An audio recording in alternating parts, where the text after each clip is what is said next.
പ്രാർത്ഥനയിൽ വിശ്വസ്തത പാലിക്കാൻ കഴിയാതിരുന്ന ആമേൻ ആ ശിഷ്യന്മാർ ഉണർന്നു നോക്കിയപ്പോൾ കണ്ട കാഴ്ച ഒറ്റിക്കൊടുക്കുന്ന യൂദയും കൂട്ടരെയുമാണ്.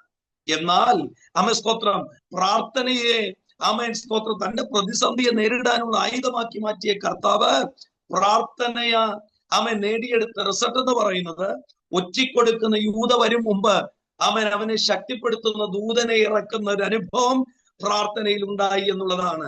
എത്ര പേർക്ക് ഞാൻ പറഞ്ഞ ആലോചന മനസ്സിലായി? ആമേൻ സ്തോത്രം. നോക്കിയേ, ഒറ്റിക്കൊടുക്കുന്ന യൂദ.